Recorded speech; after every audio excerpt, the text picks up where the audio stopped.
In 1977, a young couple was startled awake by a masked intruder shining a flashlight into their faces.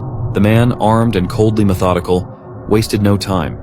He tied the husband's hands tightly behind his back using shoelaces he had hidden in the house beforehand and stacked plates and cups on the man's back as a crude alarm system, ensuring he couldn't move without alerting him. Then, turning his attention to the wife, he dragged her to another room where he assaulted her. Afterward, he sat silently in the room, making her believe he had left, only to terrify her further when she realized he was still there. The intruder spent hours terrorizing the home, rummaging through drawers, scattering belongings, and stealing valuables. His actions were deliberate, almost theatrical, as though he wanted to leave behind an unforgettable mark. It later became clear that this wasn't a random attack.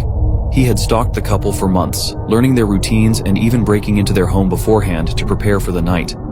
The couple had no idea they were being watched so closely, but the horror didn't end there. Days later, the wife got a phone call. As she answered it, she heard this chilling message. Before I play the message, I just want to let you know that I'm working on long-form content for YouTube, so don't forget to subscribe, link in bio.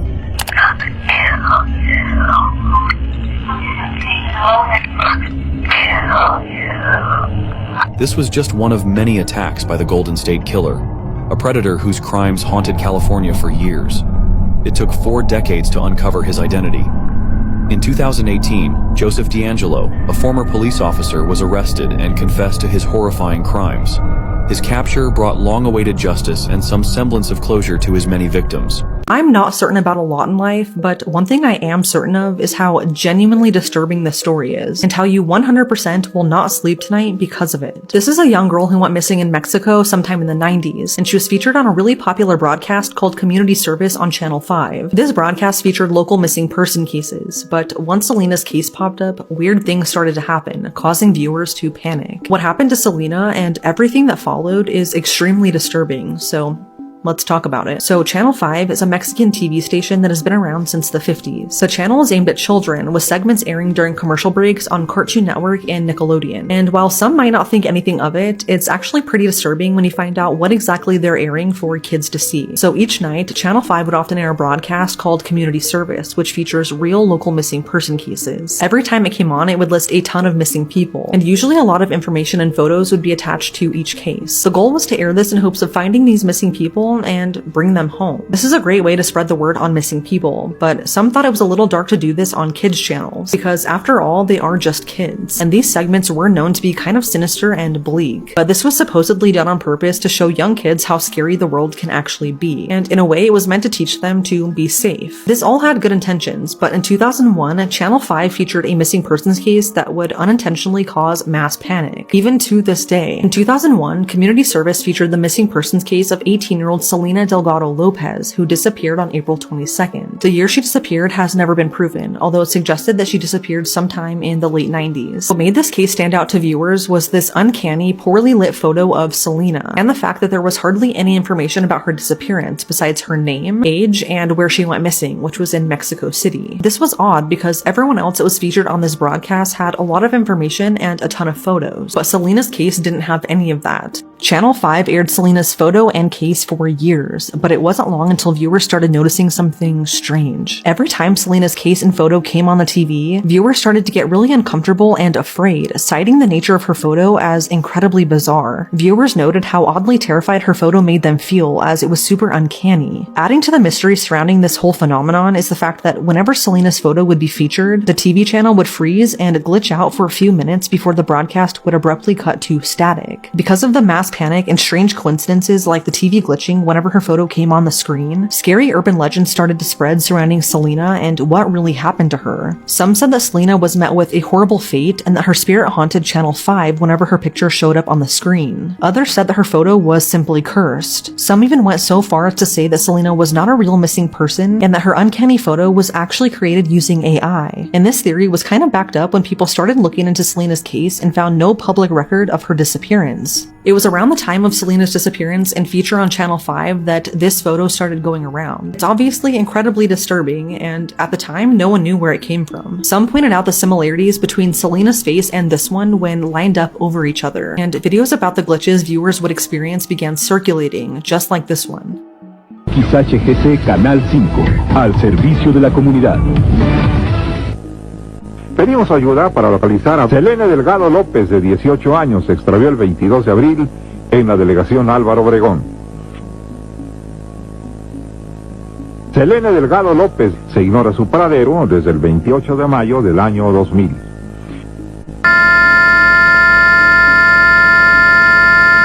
Selene Delgado López, de 18 años, se extravió el 22 de abril en la delegación Álvaro Obregón.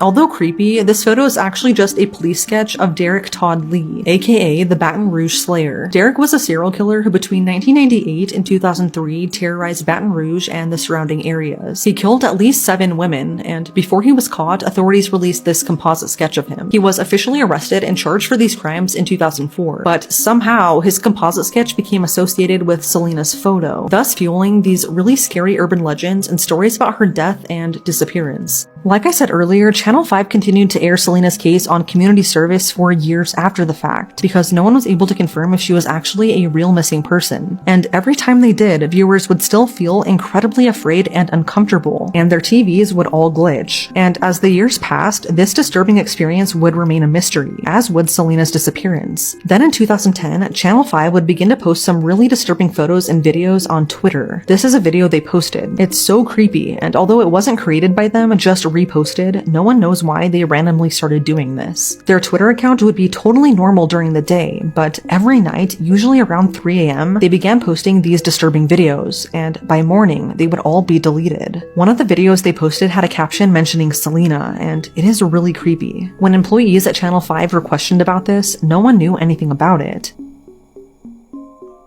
That, in and of itself, is genuinely so scary to me, but then in 2020, Selena's disappearance and the urban legends surrounding it once again resurfaced, and this became known as the Facebook incident. In 2020, a Facebook page of a woman with the exact same name as Selena popped up. It started gaining some traction because users discovered that they had already been added as her friend, even though no one knew her, and none of them sent her a friend request. To their horror, they also discovered that there was no option to unfriend her either. This led people to believe that her profile was haunted and in some way connected to what happened to Selena. This profile was shared thousands of times, and while it is a little creepy, there was actually a really logical explanation for the entire thing. This profile turned out to just be someone with the same name as Selena, and she had really just changed her privacy settings. She removed the add friend option from her profile, and because her page was blowing up and she had no clue why, she privated her account, which is still there to this day. Although a lot about this story is still a mystery, there are a few theories that could explain what's going on with Channel 5 and Selena's disappearance. Theory number 1 is that Selena is a real missing person, and her lack of information is simply due to the lack of resources back then. There are a lot of missing people in Mexico, especially during that time, so maybe her disappearance was just never followed up on. If that's the case and she is a real missing person, it's extremely sad, and her family deserves answers as to what really happened to her. Cable TV back then wasn't great quality, so that could explain the nature of her photo as well as the glitching and freezing on the channel. It could have really happened, maybe just due to technical issues. Theory number 2 was that Selena is not a real missing person, and it's been suggested that Channel 5 created her to fuel a fake urban legend in order to scare young viewers into being safe. It could be that this is all a hoax to shed some light on how unsafe the world actually is, and it could very well just be a publicity stunt to get people to watch the broadcast. Either that, or Selena's case and photo was created by someone else with the sole intent of scaring people, and Channel 5 didn't do its due diligence to make sure it was real before airing. That's weird to me though, because they continued airing her story for years after the fact. Some people lean more towards this being a hoax by Channel 5 simply because of the Twitter post in 2010 referencing Selena. Whether the story is true or not, it still gives me full body chills. It's now been 24 years since the story surfaced, but it remains a disturbing mystery to this day.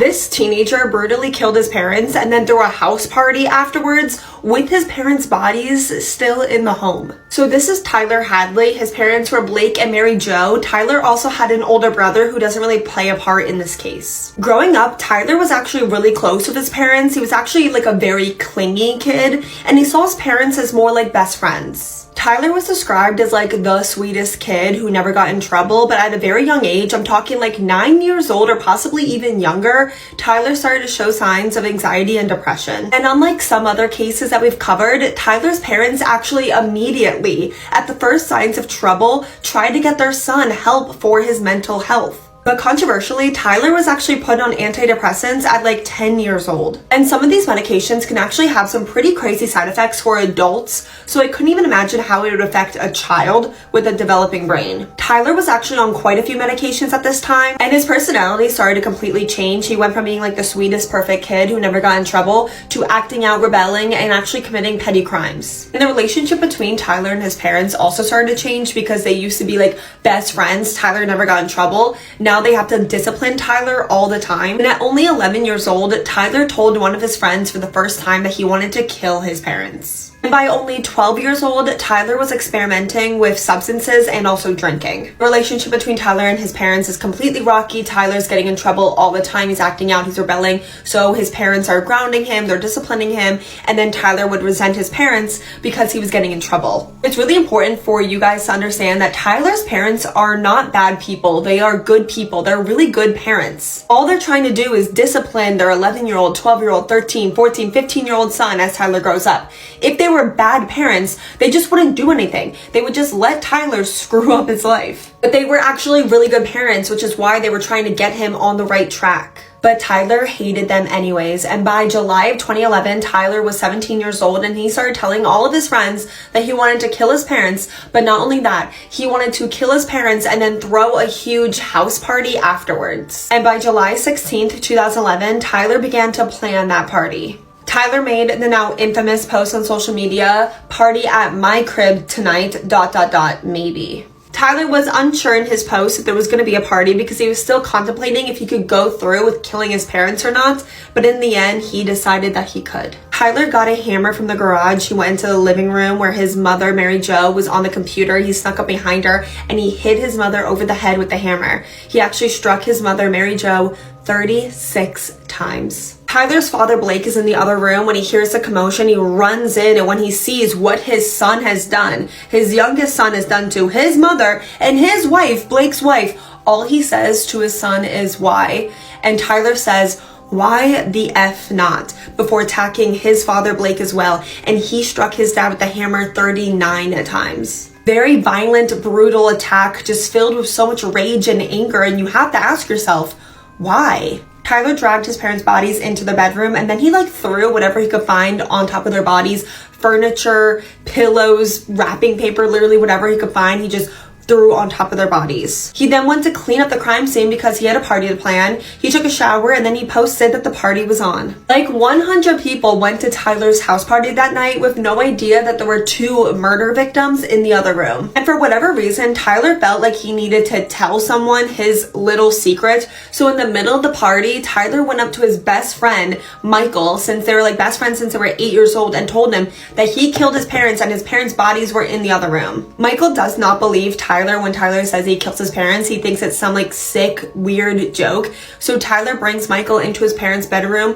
and even though Tyler had thrown all that stuff on top of his parents to try and cover their bodies, Michael could still see their bodies underneath all of it. Michael, he's only 17 years old. He's like a baby. He just found out that his best friend since he was 8 years old has killed his parents. Michael probably knew Tyler's parents and knew them well. Michael's in a state of shock. He's horrified. He's terrified. He's in disbelief. But Michael doesn't want to let on to Tyler that he's terrified of him and shocked and horrified by what he's done, because Michael doesn't know what Tyler will do next. There's a house full of people having a party in this house, and he doesn't know if Tyler's gonna just go and kill them all. But Michael, he tries to play it cool. He stays at the party for a little bit longer, acting like he has no idea that there's 2 dead bodies in the other room. He's just at the party, he's hanging out, he's playing beer pong. And after he's been at the party for a little bit, Michael goes up to Tyler and he tells him that he's gonna head home. But before he leaves, he takes one last selfie with his best friend Tyler. Very infamous photo now in this case, because Michael knows that that will be the last time he'll ever see his best friend. Michael left the party and he called 911. The police immediately show up. The party is still kind of going on, and the police find Tyler's parents' bodies in the house while there's still people there partying. Tyler was immediately arrested. He pled guilty, so there was no trial, and he was sentenced to life in prison without the possibility of parole, but that was later changed to life in prison with the possibility of parole. So there's a chance that one day he could be released, but I seriously doubt it, because allegedly Tyler has never once shown remorse for what he's done. This is such a messed up case for so many reasons. There's so many levels and layers to it. Tyler had an older brother who was off at college while his brother killed his parents. When you're in college, college, you're still so young, you're like a baby. So this young man goes off to college and then his entire family is just gone. Tyler's parents, Mary Jo and Blake, were good people, good parents that absolutely did not deserve what happened to them.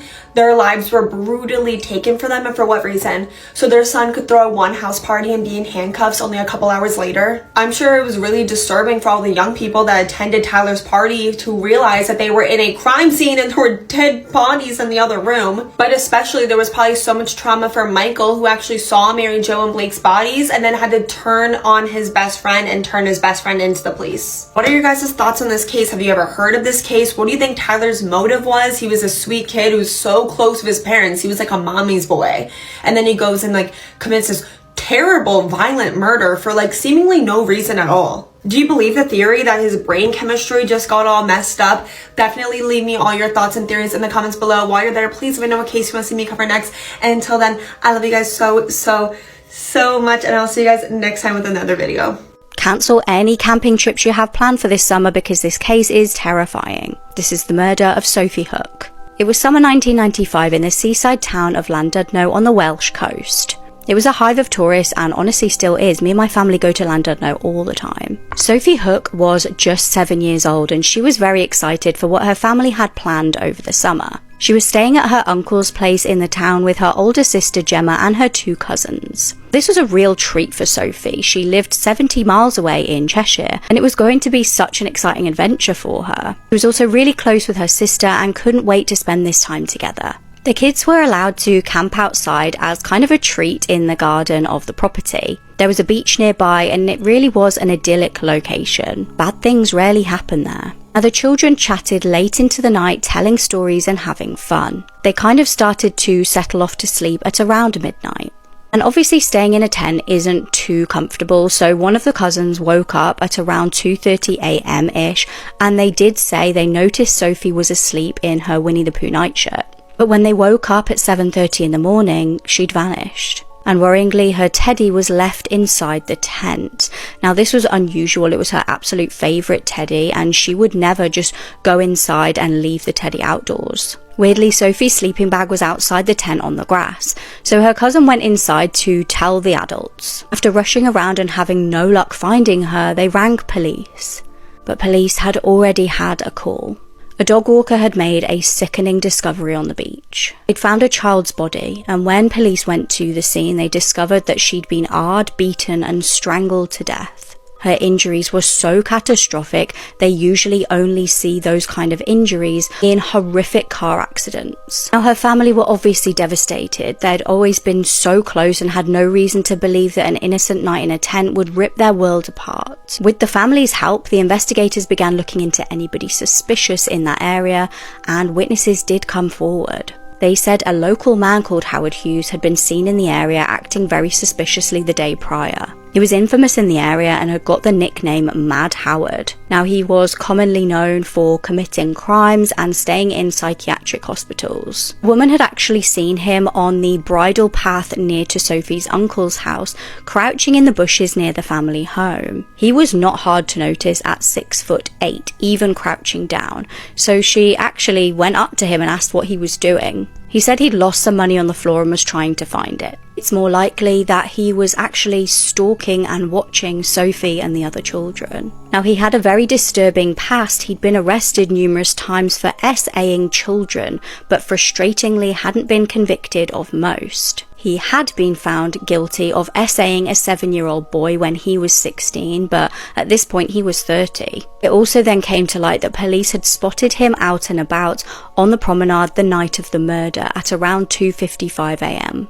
Howard's own dad then came forward to provide evidence against him. He told police how his son had actually confessed to the killing. Howard was arrested and eventually found guilty of abduction and murder and given a minimum of 50 years.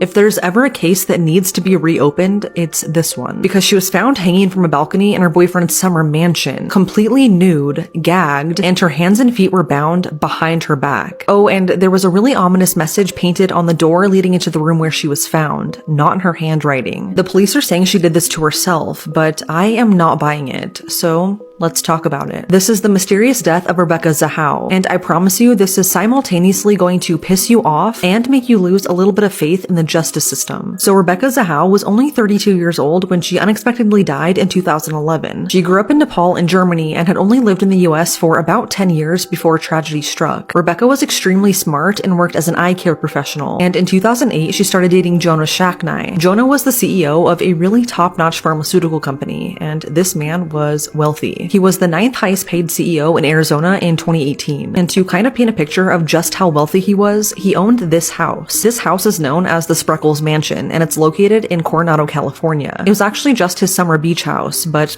it's huge. It's over 10,000 square feet and has 10 bedrooms and 11 bathrooms. Jonah had previously been married twice, and from those marriages he had 3 children, one of which was this cute little boy named Max. So the story really begins on July 11th, 2011. That night, Rebecca, her sister, and 6-year-old Max were all at home at the Spreckles Mansion. At this point in time, Rebecca had quit her job to be closer with Jonah and his kids, so it wasn't unusual for her to be left alone with Max. The night was going well when, out of nowhere, Max somehow fell face first over the second-floor stair banister. As a result, he suffered severe injuries to his spinal cord and facial bones, and the injury to his spinal cord was so bad that it affected his heart rate and his ability to breathe. Rebecca said that she was in the bathroom at the time of his fall, but found him just moments later, and it was at this point that her sister called 911. When authorities arrived, they found Max not breathing and unresponsive, and he was taken to a nearby children's hospital. Doctors informed Jonah and Rebecca that with his injuries, things really didn't look good and to prepare for the worst. The next day, Rebecca dropped her sister off at the airport to go back home to Missouri where the rest of her family lived, and she also picked up Jonah's brother Adam, who flew in after hearing the news about Max. All 3 of them ate dinner that night with a friend, and after, Jonah returned to the hospital to be with Max. Since the mansion was so big, Jonah let Adam stay in the guest house, so after dinner, Rebecca and Adam went back to Spreckles Mansion, but what happened after this has never been explained. That night, neighbors reported hearing really loud music coming from the mansion, which was unusual, and by 6:45 the next morning, Rebecca was dead. Adam reportedly found her hanging from a balcony outside of the house. According to him, she was nude, her hands, wrists, and ankles had been bound behind her back, and she was gagged. He called 911 at 6:48 that morning, just 3 minutes after finding her. But before police could get there, and for reasons unknown, he cut down her body and untied her hands. He then texted Jonah that Rebecca was dead and to get home right away. When police arrived, they pronounced Rebecca dead at the scene, and initially investigators thought that this was a clear case of homicide. I mean, with the way she was tied up and the fact that she was nude, it screamed foul play. And adding to this is the fact that an ominous message had been painted on the door leading to the balcony where she was found. It was in black paint, and it said, quote, "She saved him. Can he save her?" End quote. So again, this seems like foul play, right? But after investigating, authorities couldn't find any other DNA at the crime scene besides Rebecca's. They found her fingerprints on a knife that was reportedly used to cut the rope that she was found hanging from, and they only found her toe prints on the balcony. Then the autopsy was done, and it really only raises more questions. The autopsy found that Rebecca experienced 4 separate instances of head trauma, and how it got there has gone under much debate. The initial medical examiner said that she may have struck her head on the way down after falling off the balcony, thus resulting in the head trauma. They believe that she didn't immediately die after falling, and so she could have hit her head on the side of the balcony. But since her body was cut down before police could arrive, as well as her hands and feet, there's no way to tell for sure exactly what position her body was in, and that made things difficult for the medical examiner. Other forensic experts disagree with this, and they say that in this specific scenario, it's extremely unlikely that she would have gone over the balcony and hit her head 4 separate times. So while this shocking news of Rebecca's sudden passing resonated with Jonah, he was then hit with a second devastating blow. Just 3 days after Rebecca was found dead, his 6-year-old son Max succumbed to his injuries from the fall. Max's official cause of death was due to brain damage caused by oxygen deprivation, and this all stemmed from the injuries that he got during the fall. It took authorities 10 days of investigating Max's death, but they ultimately concluded that it was just a tragic accident, and he must have just somehow tripped and fell over the banister on his own. And this is where things start to get twisted. Not everyone agrees that Max's death was accidental, and one of those people was the trauma doctor who examined Max prior to his death. After examining him and reviewing his autopsy, this doctor didn't believe that Max's injuries were consistent with his cause of death. This doctor found evidence that he may have actually suffocated prior to his fall, but nonetheless, Max's death was still ruled accidental. These 2 sudden yet very similar deaths in the same popular mansion gained national coverage, because it's honestly just a crazy story. Everyone thought for sure Rebecca's death would be labeled a murder, but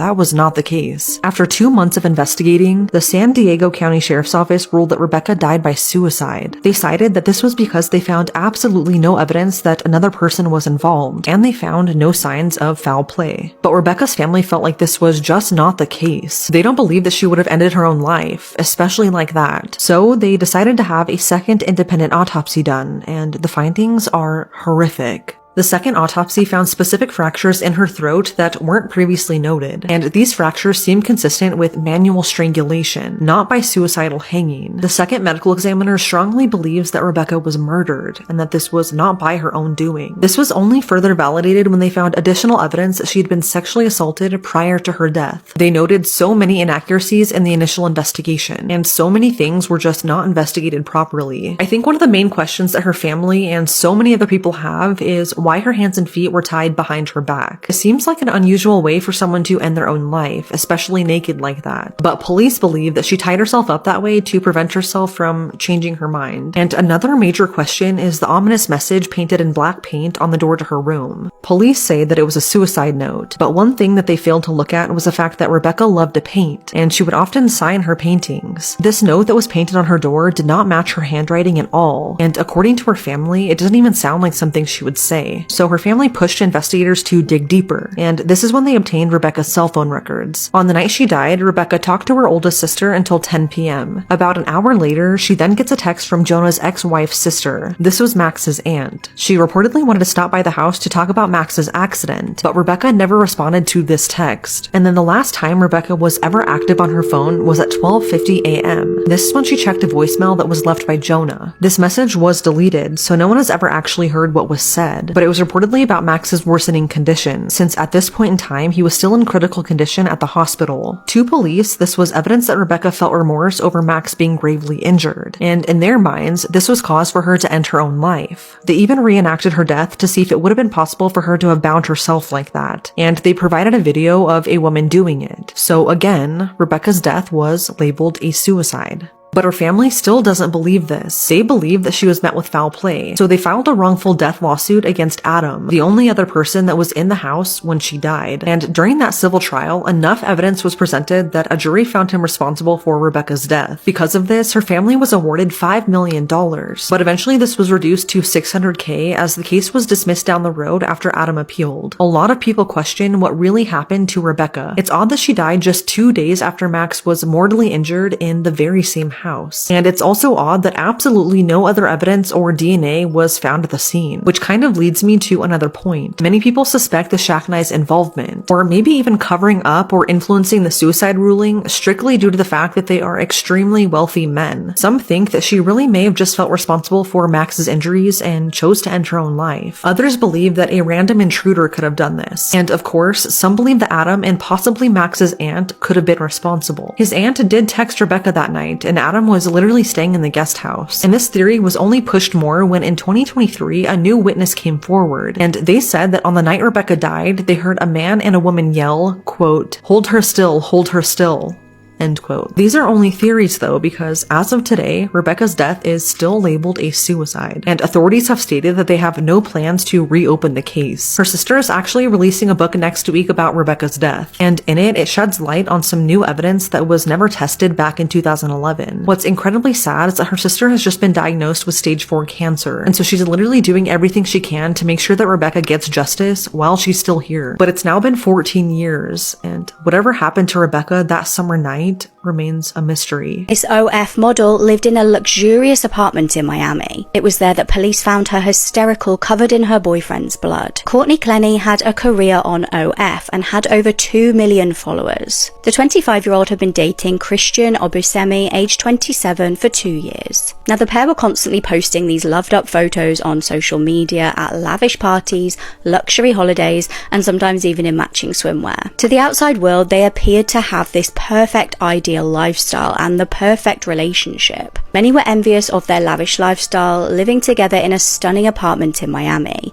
However, behind closed doors, things were far from ideal. The relationship was described by many as very toxic. A video taken in 2022, around a month prior to a fatal conclusion, showed shocking footage of the pair in a lift together. Christian followed Courtney into the lift before being attacked viciously by Courtney. She repeatedly lunged at him, punching him in the head and grabbing his hair while he tried to block the blows. Christian exited the lift and Courtney then followed after him again, lunging at him. You can easily see this is available on the internet. Another video of the pair also was posted online of them in a very heated and violent altercation.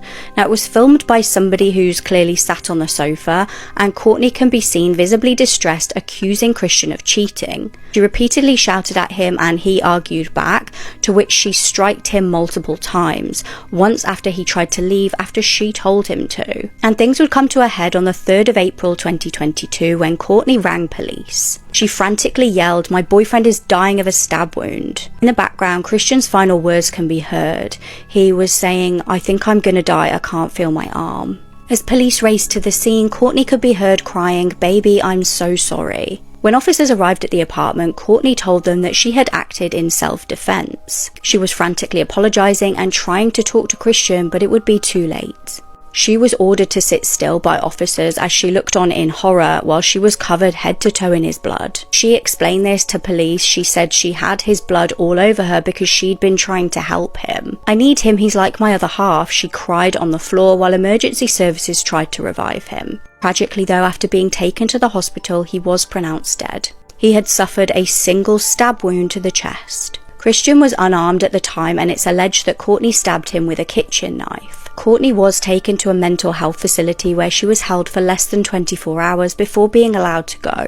She was later arrested while she was in a rehab in Hawaii on second-degree murder. Now, as I said before, there is evidence that this was a toxic relationship. Neighbours claim that the pair were volatile and police had been called out to domestic disturbances at least 4 times. Courtney's lawyers argue she was a victim of physical, mental and emotional abuse, but Christian's family stated the idea this was somehow warranted is unthinkable. A witness in this case, Courtney's ex-boyfriend, has also come forward to allege that she also tried to stab him previously during a fight. Now, I believe Courtney is stating that she threw the knife at him in an argument, but her trial is currently ongoing. I don't get how a children's group home can continue to stay open when there's been 30 missing person cases from it in just the past 3 years. And now, this little girl who recently went missing from said group home turns up dead 3 weeks after she was last seen. The details surrounding this case are incredibly disturbing and gruesome, and her killer is still on the loose, so let's talk about it. This is Emily Pike. She was 14 years old when she mysteriously disappeared on January 27th of this year. She was last seen near Mesa Drive and McKellips Road in Mesa, Arizona, leaving the group home where she lived on foot. The group home where Emily lived has not been publicly identified for privacy reasons because minors lived there, but it's in this general area. According to news sources, the group home's website says that they serve girls between the ages of 7 and 17, and Emily was one of those girls. Emily was from the San Carlos Apache tribe, and she had reportedly moved to the area because there were better resources for mental health. Not a lot is known about this case, but what we do know is that after Emily left her group home, she completely disappeared. And when she failed to come home that night, a manager at the home reported her missing to the Gila County Sheriff's Office. Authorities were able to look through security footage from nearby businesses and determine that she was last seen in this area, near Mesa Drive and McKellips Road. But nothing appeared suspicious on the footage, and where she went and what happened to her from this point forward has never been explained. Emily was missing for nearly 3 weeks when authorities made a gruesome discovery, which just so happened to be on Valentine's Day. Just off of Highway 60 in Globe, Arizona, were trash bags along the road, and in them were Emily's dismembered remains. This is about 73 miles away from where she was last seen, and this is an extremely remote area. There were no businesses or houses anywhere for miles, so this made finding out how she got to this area and who put her there incredibly difficult, since there were no cameras. Her head and torso were in separate bags, and some of her remains, including her arms and hands, are still missing as we speak. Her cause of death is still being investigated, but it was reported that she suffered from facial and head trauma. When she died has yet to be revealed as well. This is obviously incredibly disturbing, but how it was revealed to everyone is just as bad. Information about Emily's murder was leaked online from the Gila County Sheriff's Office. They somehow posted a memo which leaked the disturbing nature of Emily's body on their social media page, and this sparked outrage, rightfully so. I recently heard about Emily's story, but I didn't realize how horrifying it was until I looked into it myself. What's crazy is the fact that the group home where Emily lived had 30 missing person cases from it in just the past 3 years. This has recently come to light thanks to a public information officer with the Mesa Police Department. That's insane to me, and I guess I don't know a lot about group homes, but that just does not seem normal to me, like at all. According to authorities, they don't believe that Emily was killed where her remains were found, and although they're saying that they have received a lot of tips, whoever did this is still out there. As of today, Thursday, March 13th, there are no suspects in this case, and no arrests have been made. That is horrifying to think about, especially with how gruesome this case is. The FBI is now assisting in tracking this killer down, but local police say that there is no active threat to the public, which is crazy to me considering the nature in which Emily was killed, and the fact that whoever did such a heinous thing is still just roaming free. Emily was only 14 years old. She was a literal child. She loved the color pink, did really well in school, and was described as a creative, kind-hearted little girl who loved butterflies, music, and art. The fact that more people aren't talking about this is alarming because the system failed her. This isn't just a one-off situation either. Indigenous children in the foster care system are reported missing and are murdered at a higher rate than anyone else in the system. We cannot let what happened to Emily be forgotten, and this needs to be a reality check. This has to wake you up to the epidemic of missing and murdered Indigenous women and people. Emily's murder has caused outrage, and crowds of people have come together to push for change, which is working. Right now, there's a new bill in Arizona that's seeking to create an Amber Alert style system for missing Indigenous people, which I hope passes. I'm not entirely sure what we can do to help make that happen, but a good place to start is to keep telling Emily's story and all of the other stories of missing and murdered Indigenous women and children. This has to stop. They all deserve justice, and their cases deserve attention